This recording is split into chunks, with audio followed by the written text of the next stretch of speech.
Next Raja Singh పైన BJP చాలా సీరియస్గా ఉందట. ఎమ్మెల్యే పదవి పైన అనర్హత వేటు కోసం స్పీకర్కు లేఖ రాసేందుకు సిద్ధం. పార్టీ రాష్ట్ర ముఖ్యులపై ఆరోపణలు గుప్పిస్తూ ప్రాథమిక సభ్యత్వానికి రాజీనామా చేసిన బీజేపీ ఎమ్మెల్యే రాజా సింగ్ పైన అనర్హత వేటు వేయాలని అసెంబ్లీ స్పీకర్ను కోరేందుకు బీజేపీ సిద్ధమవుతున్నట్టుగా తెలిసింది. ఈ మేరకు ప్రత్యేకంగా లేఖ రాయబోతున్నట్టు సమాచారం. గతంలో పలుమార్లు పార్టీ క్రమశిక్షణ ఉల్లంఘించిన సందర్భాల్లో రాజా సింగ్ను క్షమించిన ఇప్పుడు కఠిన నిర్ణయం తీసుకోవాలని జాతీయ నాయకత్వం భావిస్తున్నట్టుగా పార్టీ వర్గాలు చెబుతున్నాయి. రాష్ట్ర అధ్యక్ష పదవికి పోటీ చేసేందుకు రాజా సింగ్కు నామినేషన్ పత్రం ఇచ్చినా ఆయన దాఖలు చేయకపోగా పార్టీ ప్రతిష్టను దెబ్బతీసేలా ఆరోపణ చేశారు. దీన్ని జాతీయ నాయకత్వం సీరియస్గా తీసుకున్నది. ఆయన రాజీనామాను ఆమోదిస్తూనే ఎమ్మెల్యేగా అనర్హత వేటు వేయాలని స్పీకర్ను కోరాలని నిర్ణయించింది అని వెల్లడించాయి. కేంద్ర హోంశాఖ సహాయ మంత్రి బండి సంజయ్కు రాజా సింగ్ సన్నిహితంగా ఉంటారని, గతంలో రాజా సింగ్ను పార్టీ నాయకత్వం సస్పెండ్ చేస్తే ఎత్తివేయించేందుకు రాష్ట్ర అధ్యక్షుడి హోదాలో సంజయ్ ప్రయత్నించారని పార్టీ వర్గాలు తెలిపాయి. ఈసారి సంజయ్ చెప్పినా వినకుండా రాజా సింగ్ రాజీనామా చేశారని పేర్కొన్నాయి.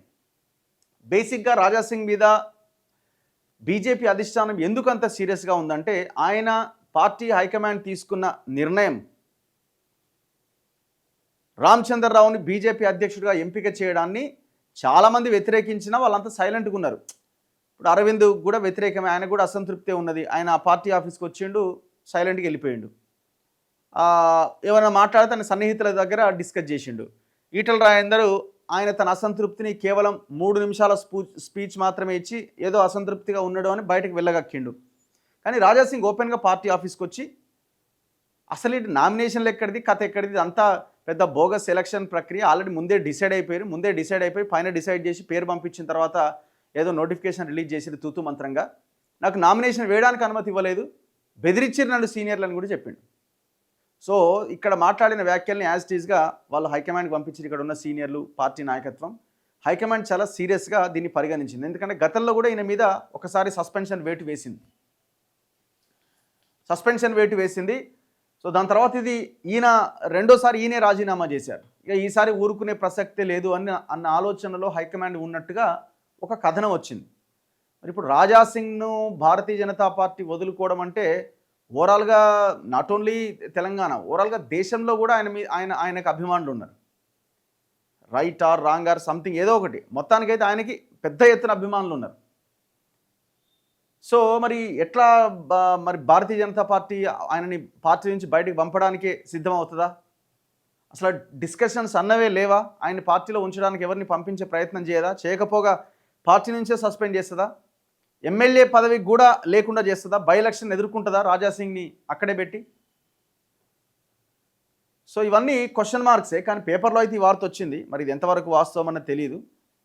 యాక్చువల్గా ఆయన ఏమన్నా కొంత వెనక్కి తగ్గి, ఇప్పుడు పార్టీ కూడా అంటుండొచ్చు మనం సీరియస్ అయినట్టుగా చేస్తే ఆయనే తగ్గుతాడు అని. ఒకవేళ రాజా సింగే మొన్న ఎవరో ఒక కార్యకర్త ఫోన్ చేస్తే మాట్లాడిండు కదా, ఆయన మాట్లాడిన ఆడియోని ఆయనే బయటికి లీక్ చేసిండు వాట్సాప్ ద్వారా. దాన్ని మీడియాలో పెద్ద ఎత్తున ప్రచారం అయింది. సో రాజా సింగే కొంత వెనక్కి తగ్గేలాగా హైకమాండ్ ఏమని ఇట్లా సీరియస్గా ఉన్నట్టుగా బయటికి లీకులు ఇస్తున్నదా?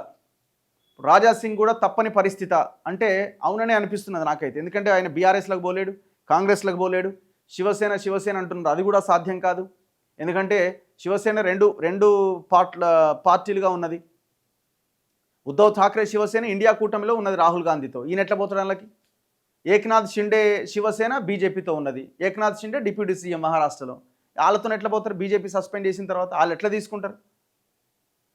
శివసేన అన్నది రూల్డ్ అవుట్ అసలు. యాక్చువల్గా అది సాధ్యమే కాదు.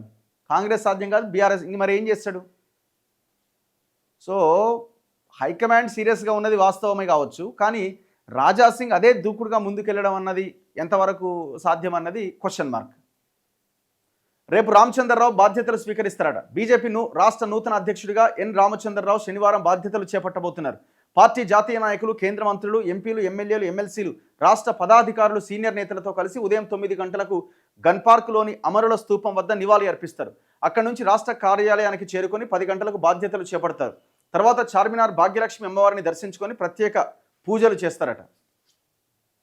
సో ఇట్లా రాజా సింగ్ ఎపిసోడ్ నడుస్తున్నది. మరి ఇది ఏమవుతుంది అన్నది చూడాలి.